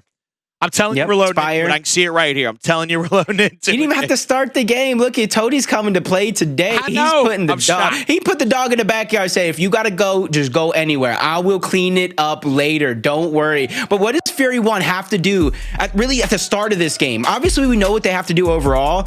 But what does he have to do at the start of this game? I think that top middle hill, P1 and P2, big difference makers. I mean, you can really jump out on an opponent with the size of this map, with how you play this map. You can really put your opponent in a bad position if you start off hot. If you go up to 60, 70, 80 points to try to get somebody, to have to play a little fast, a little furious, and not give you any chance to come back into it. Okay, because I like that, because the way PK is playing right now, especially Not in escalation. The other maps. They're playing very, very teamwork oriented. I haven't seen a ton of those aggressive pushes, the overall like hostile takeover type plays. They're playing very, very hard into the teamwork. Do you think we're gonna see a little bit more aggressive version of PK? Because right now, Fury One's not scared to fight that fire with fire. I think they gotta be aggressive. They gotta play up into the front of PK, who goes to that front middle stairwell all the time. You can already see it on your mini-map. It looks like the Knights are going to send 3 players to the front side, whereas Fury One has only sent 2. 3 players into the Cathedral now for Pittsburgh Knights. Cody and Jolly trying to come up the stairwell. Raver's trying to play his life. Big body shot there for the down. Second one comes through. They get 2 down. They get 2 out. 4v2 on the map right now. I like that. I like that initial. Dezenite even getting the drop shot. Fiercely being awarded those frag grenades with the initial win. And you can already see them spreading out. Raver spotted a couple players, saw that one in the mini-map. So does Dezenite, making sure everybody is getting marked up so nobody can slip through enemy lines. You see Aimboot trying to do some trickery. He's going to be met with Raver, but this 3v3 is going to go down. Toady has to stagger himself due to that frag grenade, and both of them even take damage. So more points going over to the Pittsburgh Knights. This is going to be Ventry on that stairwell, looking into that Cathedral. Throws out a flash. Dezenite will have the drop shot to challenge into the corner. A little bit long, but he still gets the kill on a Jolid. Might have gotten some damage on that second player as well, who's been forced to bounce down to the bottom side of the map. Ventry tries to run up onto, I believe, Dezenite's teammate, who was Identives, but Identives had the snub out. Dezo hit him with a big body after the snub from Identives did enough damage. Aimboot's going to be in this next hill, inside P2, 53-0. Beautiful first hill by the Pittsburgh Knights. Now a second player and a third and a fourth joining up, but I think the Knights, they're happy and content with the close respawn and a chance for a full retake. Human spotted. See, just waiting for these players to push up, spawn in. Identitas has that additional angle and information onto Jallad. You see Dezenite trying to creep in, but with the lack of a Lancer, he has to pick and choose what shots he's going to take, especially with that pistol, as Raver gets that first down on the Toady. Instantly clean back up, but that's going to cost Raver his life. But Dezenite trying to go for that flank we were talking about. He's getting a shutdown onto one, doesn't get the elimination, and Fiercely and Dezenite both get taken down. That's going to be a hold for Fury One. Fury One trying to answer back into P2, trying to make sure that they tie this one up, or at least get it as close as humanly possible before possibly having to rotate to P3, 59-20. Lancering out his Identives. Toady's going to hit a big body shot there on Fiercely. He'll get the kill at the top side of the Cathedral, make it at 4v3, and now he can get as close as he wants to, and maybe even try to add his Lancer into this engagement. This is going to be Raver going wide with the snub. Secondary flash coming out from Dezo. Doesn't hit the body shot that he wanted, so he's going to have to rotate out. Another clean hold by Fury One.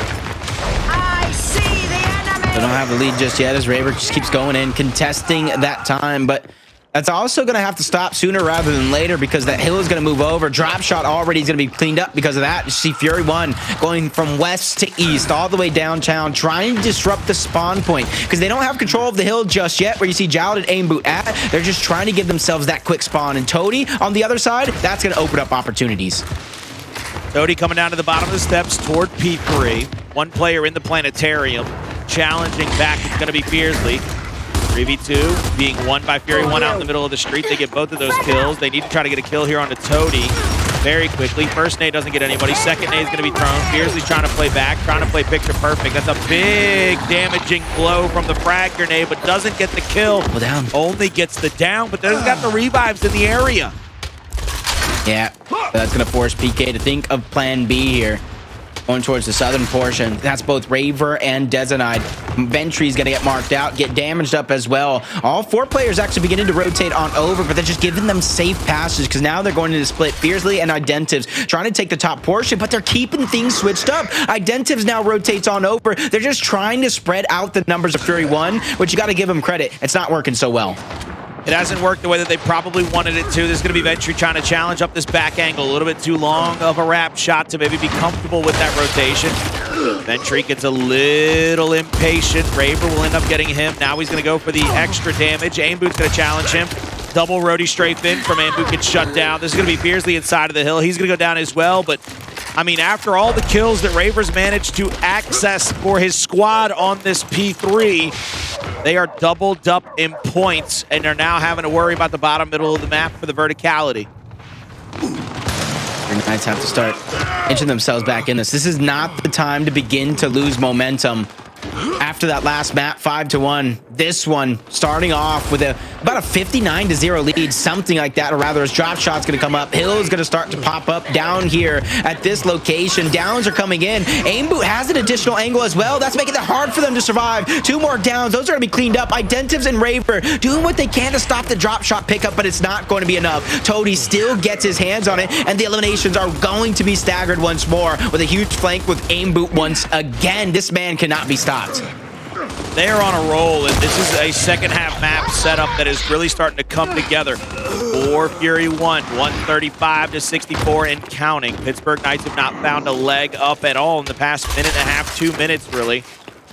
All 4 players from the Knights are alive and well. The Identives challenging toward that next hill, just in case, checking to see if anybody's already there. 2 players from the Knights trying to challenge directly into the hill space, and that's going to be the first flash out, and oh my god, that drop shot right in his lap. That was picture perfect drop shot. I expected that one maybe even to get the players on both sides of that cover because it almost looked like it landed on top. Raver's being backed up inch by inch.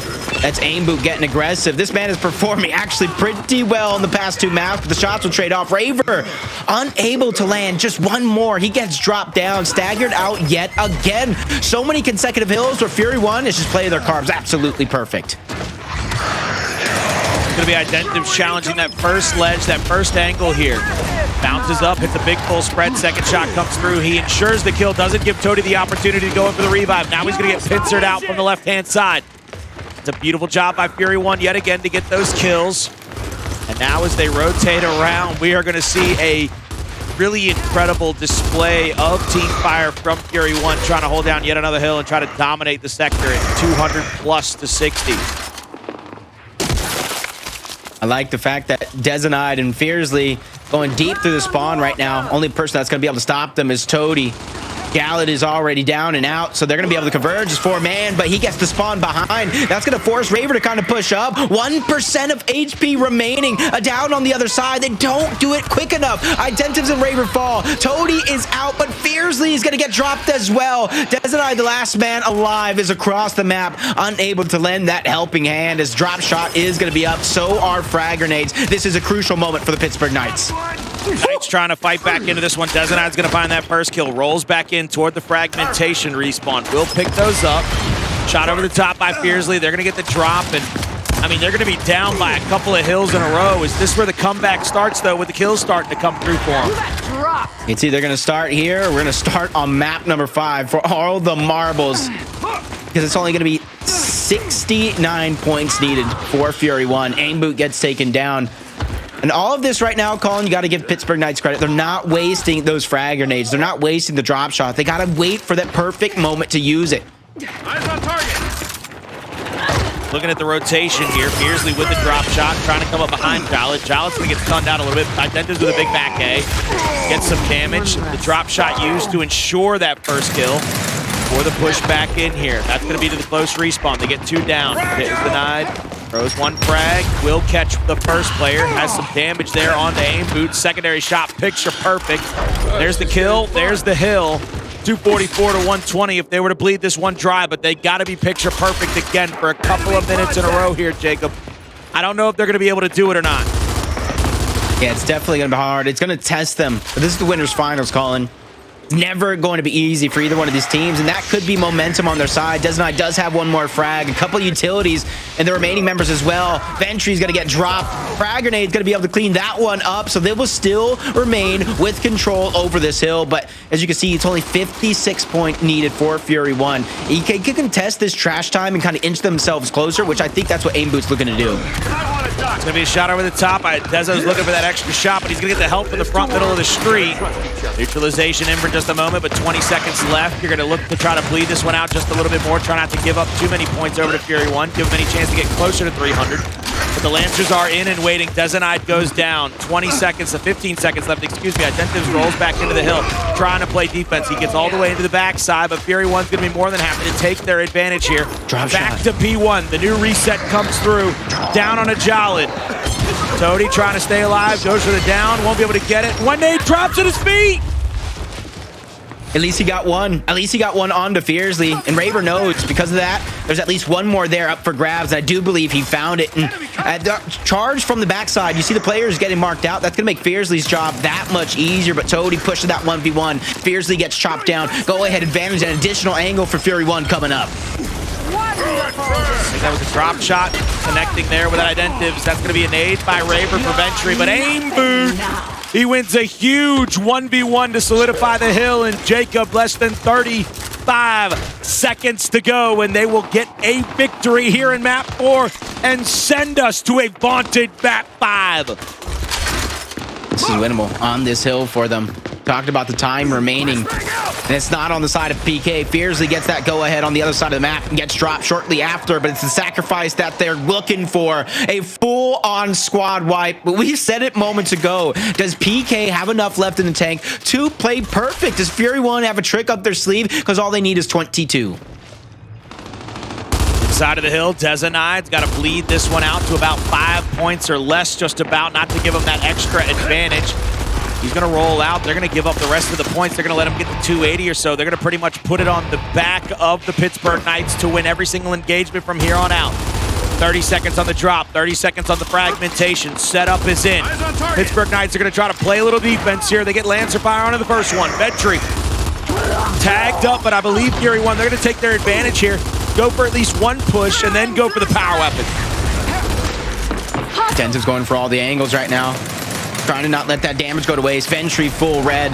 He's getting angled out. He's going to get dropped. Aimboot trying to move up. He gets popped over the top as well. Fury 1 falling before our very eyes. The only sacrifice is going to be Identities, who just got dropped and picked right back up. They know exactly where that last member of Jalad is, and that's going to help them predict the spawn point. Looking for this next rotation. There's the drop shot pick that I was talking about. Toady's going to have a chance to get a free kill. Dezanide's going to throw out one frag. Might try to throw the other one as well. If they don't get both power weapons, Toady dies as well at the drop shot. They're pressuring out toward the middle of the map.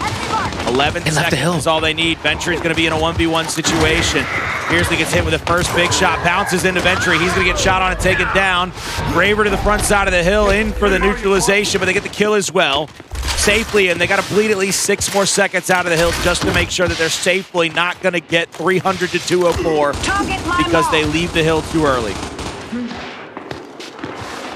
Already that next hill is in control of Fury 1. Spawn point as well. So much time left on that last one, about 20 seconds of trash time, because PK knows they have to be perfect from here on out. The trades will start. Aimboot and Dezanide are going to get dropped. They have a 2v1 on the other side of the map. Fiercely, he needs to be able to stay alive, and also watch out because he got spawned behind. Short spawn goes to PK. They have to start to converge and keep Fiercely alive. Bouncing around, Identitas is going to try to get for the extra angle with the Lancer. They're going to get some downs. They're going to get some kills as well. They got one more to worry about in front of them. Looking for the next rotation. Aimboot backs up the top side of the Cathedral, and the weapons will be spawning at 45 and 45. So they're still on the same timer, but they have a chance for another retake before they got to really worry about that, Jacob. It might be the last gasp out of the Pittsburgh Knights here in this map if they can fend it off one more time. You can see it. They're attacking the small point first. They're hoping Aimboot is going to be able to put down an immense amount of damage by himself. Pittsburgh Knights turtling back. 50 points is going to be the deficit right now as it's coming down to the wire. Not winnable for the Knights on this hill, but it is 100% winnable a few times over for Fury 1. Aimboot's getting challenged to the top side of the Cathedral in a 1v1. He's going to be tagged up pretty heavily. Raver moves into that position. They're waiting on the drop. It's going to be drop versus nades. 2 players leaving the Cathedral now, trying to get a shot on Aimboot. Got to be careful not to chase, but so far, let him go. Let him go, Raver. They need you at the hill, baby. That's a big player in Raver to get out of the game like that, as Aimboot's going to live to survive. I think Dezanide's trying to have that helping hand. Only a few seconds. The hill is going to change, and the Fury 1 squad only need 1. Identitas gets caught out by himself. 2 down. Till's going to be contested. Drop shot is still in the hands of Toady, who ends up missing that shot. Dezanide steps in. Dezanide steps in. He gets 2. Could this be the downfall of Fury 1? Aimboot coming into the hill, doesn't get shot with the first one, gets the jump on Deza with the first. Raver alive, Raver full red, but the shot from the front of the window comes through. Jalad goes down, both of them down and out, 15 seconds left. Toady, he's gonna try to settle his tea kettle. He's got one more chance here. They can win it on this hill if they just get a set of slays. 3 players in from the Pittsburgh Knights. Lancer out from Ventry. 10 seconds to go. This will be Dezo trying to tag up multiple players going into that window sector. They've tried to squish them now. It's going to be 2 players front, 2 players back. The neutralization is in. Shot over the top. Raver misses 1. Raver gets the melee. Raver gets the down. Chunk out. It's up to Jolid. Jolid and Tony last alive for the squad. Tony goes to the wrap. Won't be able to get the first one. There's the big kill. Tony backs out. Tony doesn't make it back in. And Fury 1 will fall to the Knights in 3 maps to 1. Their only effort coming through and true on escalation. Raver flexes on him one more time. He says we're going to be waiting in grand finals for whoever wants a piece of this action, whether it be Rise or Fury 1. That is your opponent, the Pittsburgh Knights. El Jefe, mi hermano, Identives does it again. He's willing himself. I told you, Destiny is on his side right now, Colin. He cannot be stopped, and he will not be slowed down at all. I'm making sure he gets all the shine in the world because he deserves it. He went back to his team. He went back to his family for the final major, and I don't care what anybody is saying about the stats because he's still putting up immense amount of damage, immense amount of numbers, and a lot of you aren't talking about the position he's playing because it's a lot of solo spots and a lot of solo positions as well. To quote Bill Belichick, numbers and stats, they mean some things, but it's the alphabet that means everything. And when the reporter asked him what he meant by that, he said it's that W at the end of the alphabet that means everything. I don't care what we did on the field as long as we come away with the W. I'm pretty sure at this point, Identives, Raver, Dezo, and Fiercely, they do not care what their stats look like. They don't care how pretty it might have looked on the battlefield as long as they bring home that W.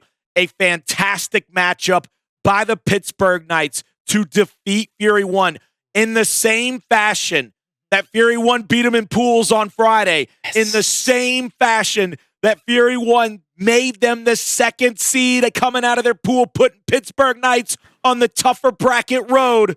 Well, you battle test them. Only one thing can come out of that.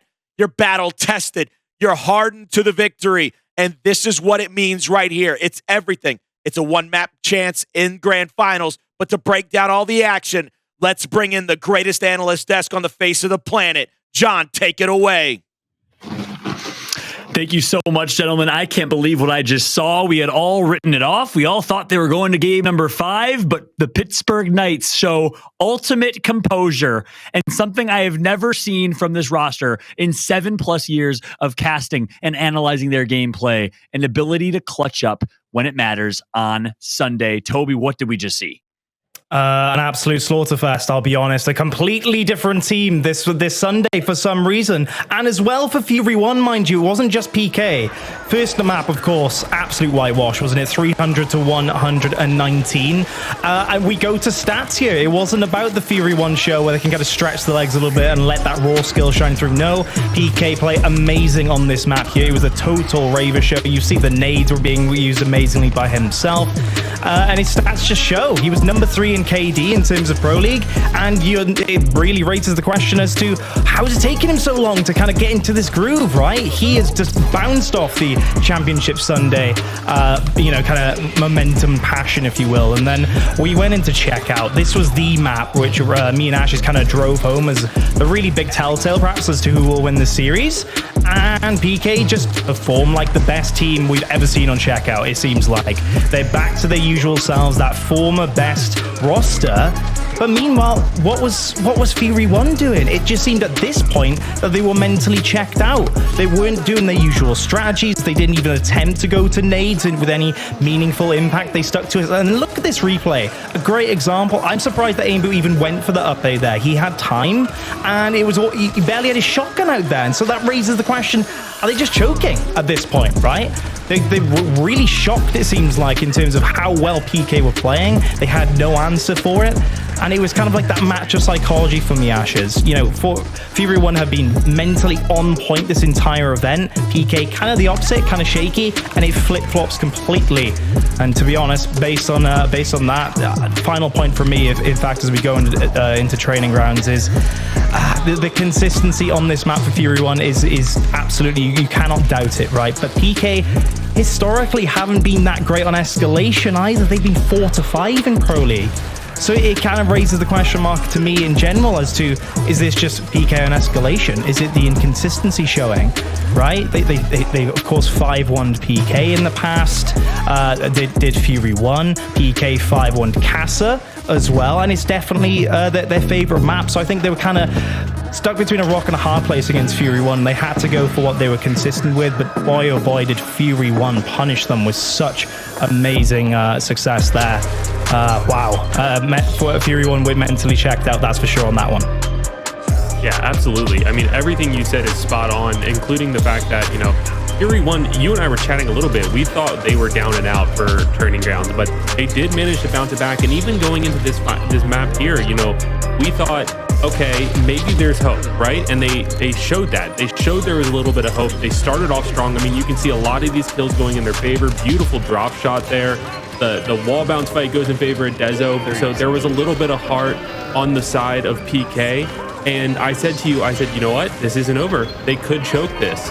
And you were like, if you said something along the lines that if they do, that would be so horrible, or that'd be one of the worst chokes. And sure enough, we saw PK just mount this tremendous comeback. I mean, right here, they're down over 120 points, and they managed to hold Fury from getting 50 more points. That's all they needed. They were even less, 45 points away from taking it to a map 5 where, you know, they have a much better chance of securing that spot in the grand finals, but they just couldn't do it. I mean, little misplays here and there, but those little misplays in these times of pressure really add up. And I think the thing that I noticed the most is a lot of teams try to fall back onto those base strategies, that comfort zone, you know, where they're the most favorable, where they have the most reps.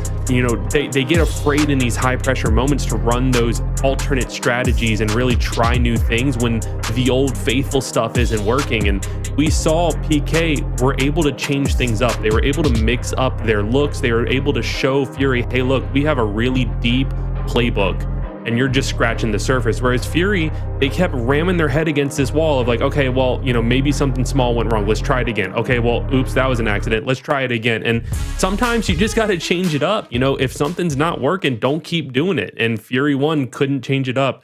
PK takes the series 3-1, and I'm impressed. Yeah, brilliantly said, guys. I always say almost every esports broadcast, the definition of insanity is trying the same thing over and over again, expecting different results. Fury 1 was trying to just stick to what's worked for them. And at the end of the day, experience is the ability to adapt. And PK showed that they have exactly that. And I want to say it, but I'm going to say it, boys, for the second time this weekend. Your boy Fallout out-predicted these two analysts. You're going to call them analysts? He says he's a head coach, best coach in Gears history, and he's 0 for 2 against me. AK, I'm just kidding. No. Here's the thing, right? And I'm going to go back to the point that I was making, right? Like, you have to be able to make that change, just like you said. You look at one of our most successful events was in Mexico City, and we had a map that was our Autobahn Forge for probably 4 or 5 months, and we had another map that we weren't good at. We knew that going into the event, and nothing was going our way on that map. So you know what we did? We said, you know what? We have to make a change. Let's play our Autobahn, because what's the worst that can happen? We can't win that other map anyways.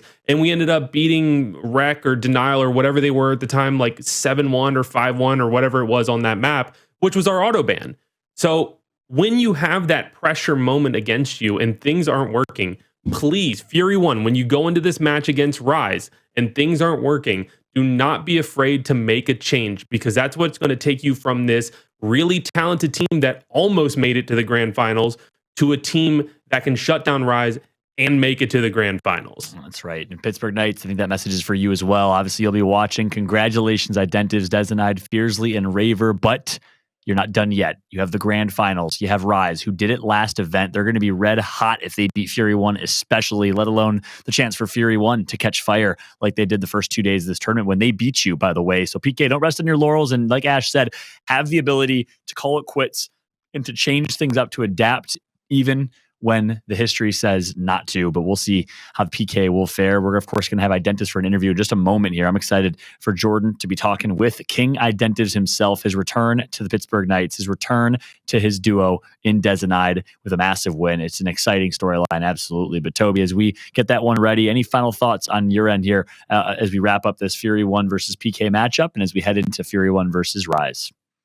Yeah, I think we can kind of summarize this as much of a game of psychology, right? We nailed home the stats and the history in the pregame, and I think right now we're talking about psychology at this point because Fury 1 just flipped into a different team. PK did as well. They both just became completely different teams. So we were no longer talking about the same match at all, I think.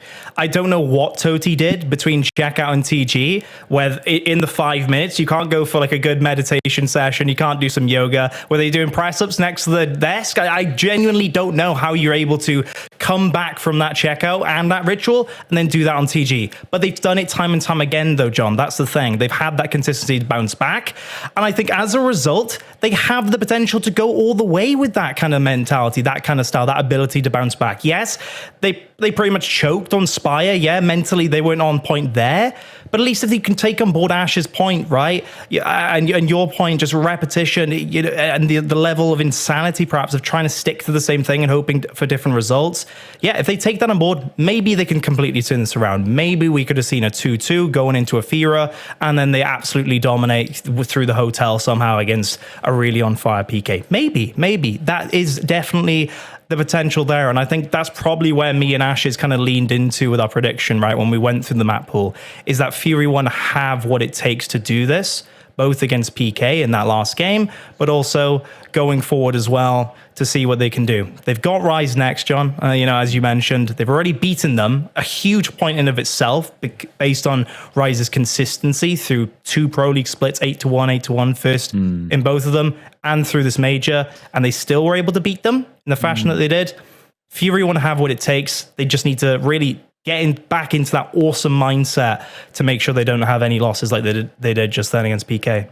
Yeah, that's Toby, that's a I great feel point. like it was almost a different version of Fury 1 that beat Rise. Like I don't think that the version of the team that we're seeing today is the version of the team that beat PK, is the version of the team that we thought, maybe has a chance of winning this event. So I really want to see them go back to the drawing board. And I mean, the question I have for you guys, did we see enough out of PK against Fury 1 to think, okay, this red hot Rise that's coming through losers bracket, if they get past Fury 1, was that enough? Because right now, Rise looked at a higher level to me than I think PK did, though I do think it's going to be close if it gets to that point. Yeah, that's the big question, right? And of course, it's tough to say. I agree. Rise did look really, really hot, really, really solid. But again, the fact that PK showed us something that they haven't shown us before, and what I said at the opening, I don't know if you guys had a chance to watch our kind of kickoff pre-show, but PK has purpose. And when you play with purpose and combine purpose with passion, with hype, with desire to win, it's a dangerous, dangerous scenario. So that purpose plus the composure they showed, plus their ability to clutch, I think they do have what it takes. But it'll be a tall order.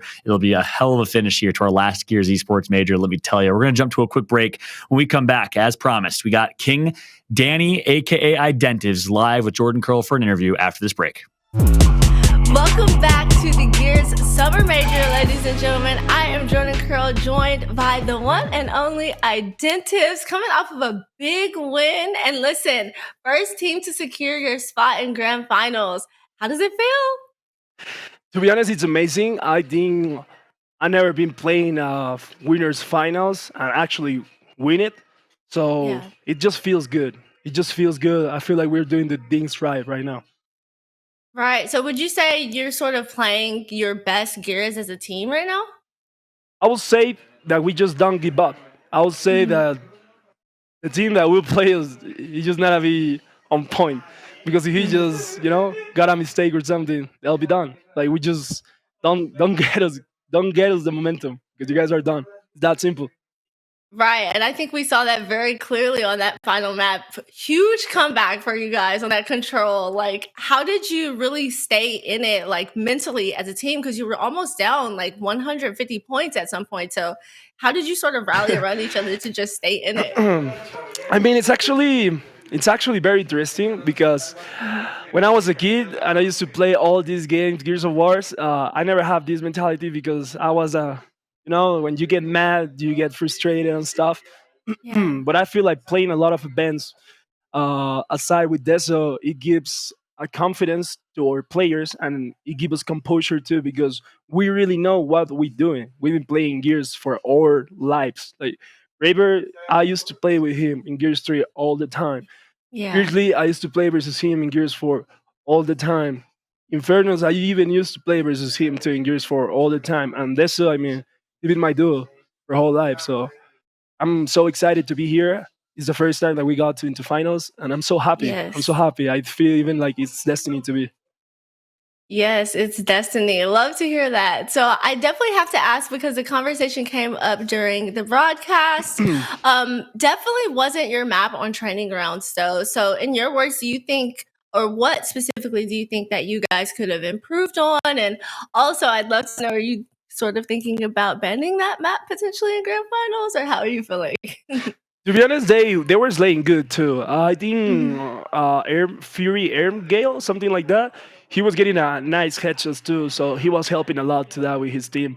They were winning the fight too in middle, so they approached Yeah. that. It's I feel like this is the game right now. This is how it is. Like you can give Mhm. some team momentum, and if they really play in a discipline and great, they actually will get that round. But a problem with these all certain teams is like there are some inconsistencies sometimes. They just could do the right play, but 2 seconds there, like 2 seconds after, they just will die. So it's no point to make that play, you know. So you just gotta keep going. I swear, you just gotta keep going. Something happens that you don't want, but it's like Right. no matter. Like you just gotta keep focusing and just going next map. Because when we lost, to be honest, we didn't even care. Like it was just like, okay, let's play the next maps. And next map they were playing is so good. I mean, they are not prepared. They are not prepared to be in grand finals, to be honest. All right. So we looking ahead to grand finals. You've either got Rise on one side, or you might have another rematch, best of three at this point against Fury One potentially. What do you think about facing specifically Rise? Obviously, we've talked enough about Fury One and your match against him. To be honest, I want Rise to win because Mm. I have Rushes there. And he been my ex team and too for Ghost Gaming. We win a chip together, so I want them to win, and I really want to face them because they are the ex champions. So Mhm. let's see. Let's see if they really, they really can lock in this. All right, Danny, do you dethrone the champs? We will certainly see after this one. Good luck the rest of the way. Do you have any final words, I guess, before I let you go? I'll say in Spanish. That's good. Okay. Yeah. Okay. Locos, ¿qué les digo? Todo pasa por algo. La neta, todo pasa por algo. Y si estamos aquí, es por lo mismo. Lo vamos a dar todo. Jamás había llegado un equipo mexicano a Winners Final, a Winners Final. Y pues la verdad estamos muy emocionados. Estamos jugando el uno para el otro. Y realmente creemos que esta es la buena. Estoy demasiado emocionado, no sé. La verdad, muchísimas gracias a todos los que me estuvieron apoyando también cuando estaba en otros equipos que estaban en Rebel. Pero hermanos, ¿qué les digo? Es el último evento y aquí estamos dándolo todo y seguimos aquí. Es momento de traer un campeonato a Latinoamérica. Gracias a todos por su apoyo y la neta no olviden que neta todas las personas que nos están apoyando y así son geniales, son simplemente geniales. En verdad, me quedo sin palabras. Muchísimas gracias, banda, y pues lo vamos a estar dando todo, la neta. Queremos ganar. A la mierda. All right, Danny, this is Latam's moment right here. Good luck the rest of the way. Always great catching up with you before and during the interviews. But for Always now, good. I'm going to send, always good. I'm going to send it back to Fallout and the guys at the desk to break this one down.